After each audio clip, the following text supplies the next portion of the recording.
देश भर में छठ महापर्व की आज धूम है। घाट और तालाब दुल्हन की तरह सजे हुए हैं, लेकिन दिल्ली में प्रदूषण के स्तर और हवा में घुला जहर लोगों को डरा रहा है। बढ़ते प्रदूषण की वजह से लोगों को सांस लेने में दिक्कत है, आंखों में जलन है और गले में खराश जैसी समस्याओं का सामना करना पड़ रहा है। छठ पर्व के दौरान जहरीली हुई राजधानी दिल्ली की हवा लोगों के लिए समस्या पैदा कर रही है। दिल्ली के कई इलाकों में AQI 400 के पार पहुंच चुका है। मंगलवार को लगातार AQI 370 से ऊपर बेहद खराब श्रेणी में रहा। एक्सपर्ट्स की माने तो आने वाले दिनों में अगर बारिश नहीं होती है और पारा गिरता है तो दिल्ली गैस चेंबर में तब्दील हो जाएगी। वहीं यमुना में भी इस वक्त नाले जैसी तस्वीर दिख रही है। जहरीला झाग यमुना की सतह पर नजर आ रहा है और ये भी लोगों के लिए परेशानी का सबब बना हुआ है। दिल्ली में हवा के साथ साथ पानी भी प्रदूषित हो गया है। यमुना बेहद प्रदूषित हो चुकी है। खास तौर पर कालिंदी कुंज और उसके आसपास का एरिया सबसे ज्यादा प्रदूषित है। छठ पर्व का मौका है, लेकिन कालिंदी कुंज इलाके में झाग ही झाग नजर आ रहा है। हालात ऐसे हैं कि यहां हर तरफ गंदगी का अंबार लगा हुआ है। यमुना में फैली गंदगी और दूषित पानी को देखते हुए इस साल यहां छठ पूजा पर रोक लगा दी गई है। छठ के समय घाटों पे विशेष रौनक होती है, अलग अलग प्रकार की व्यवस्थाएं भी की जाती हैं, घाट सजाए जाते हैं, पूजा करने के लिए लोग आते हैं। लेकिन हम एक ऐसे घाट में हैं जहां पे छठ पूजा करना या किसी भी प्रकार की पूजा करना प्रतिबंधित है। इसी कारण से यहाँ पे कोई व्यवस्था नहीं की गई है। ये घाट पूरी तरीके से गंदा है, इसका पानी मैला है, जहरीला है, सफेद स्मॉग इसमें तैर रहा है। घाट किनारे की भी तस्वीर देखिए कि बहुत गंदगी पड़ी हुई है, लेकिन इसके बावजूद भी, लाख मनाही के बावजूद भी इस घाट में सैकड़ों की संख्या में जो पूर्वांचल के लोग राजधानी दिल्ली में रहते हैं, छठ पर्व के लिए अपने गांव नहीं जा पाए, वो सूर्य को अर्घ देने आते हैं। कल नहाई खाई से व्रत की शुरुआत हुई और हमने देखा था कि सैकड़ों की संख्या में यहाँ पे परिवार के साथ लोग आए, स्नान किया। कोई व्यवस्था नहीं थी, ना कपड़े बदलने की व्यवस्था थी, ना पूजा की व्यवस्था थी, ना ही इस घाट में किनारे पे जो ये गंदगी है इसे साफ की गई है। हम लगातार यहाँ पे 15 दिनों से रिपोर्टिंग कर रहे हैं और यही इस घाट की सूरत हाल है कि जो कूड़ा, जो वॉलंटियर्स आए थे यहाँ पे, उन्होंने घाट को साफ किया था, वो कूड़ा साइड में रख के चले गए थे। उस कूड़े को भी MCD के कर्मचारियों ने अभी तक नहीं उठाया है। इस घाट पे पशु पक्षी आते हैं।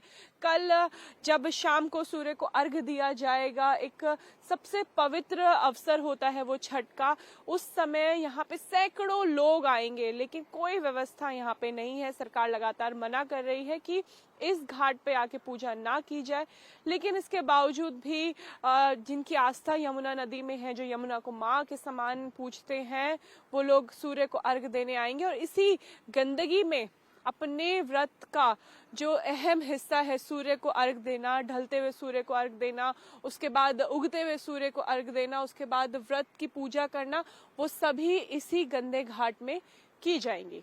कैमरा पर्सन जगदीश के साथ अनामिका गौर, इंडिया टीवी।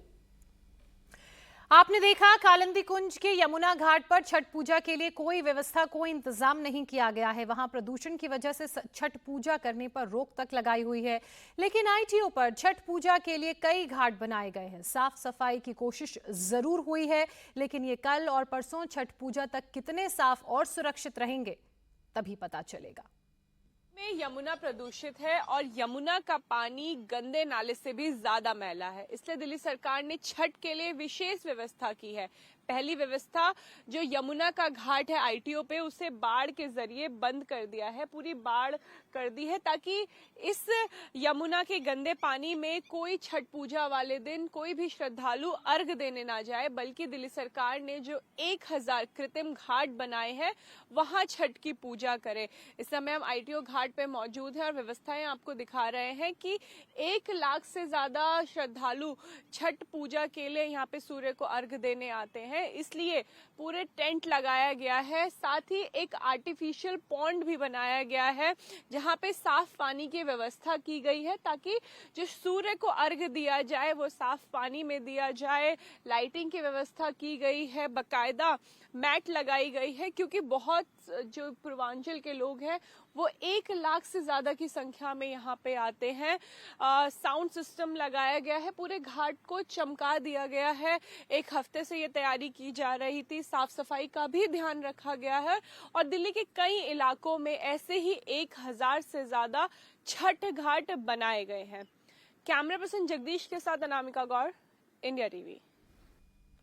सिर्फ यमुना ही नहीं, पूरी दिल्ली इन दिनों प्रदूषण की शिकार है। चारों तरफ स्मॉग की चादर नजर आ रही है और दिल्ली में ओवरऑल AQI यानी कि एयर क्वालिटी इंडेक्स 400 को पार कर चुका है।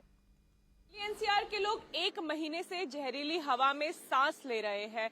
सरकार तमाम कोशिश तो कर रही है इस प्रदूषण को कम करने की, लेकिन कुछ नतीजा निकल नहीं पा रहा है। लगातार पानी का छिड़काव किया जा रहा है, एंटी स्मॉग गन्स को तैनात किया गया है, रेड लाइट ऑन गाड़ी ऑफ जैसे कैंपेन भी चलाए जा रहे हैं, लेकिन प्रदूषण किसी मेट्रो स्टेशन है जो इस समय पूरी तरीके से स्मॉग की चादर से ढक गया है। कुछ भी देख पाना बहुत मुश्किल हो रहा है। 100 मीटर के बाद विजिबिलिटी 0 हो रही है, लोगों की आंखों में जलन हो रही है। इस प्रदूषण से सबसे ज्यादा बूढ़े और बच्चे परेशान हैं, लोगों की इम्यूनिटी कम हो रही है।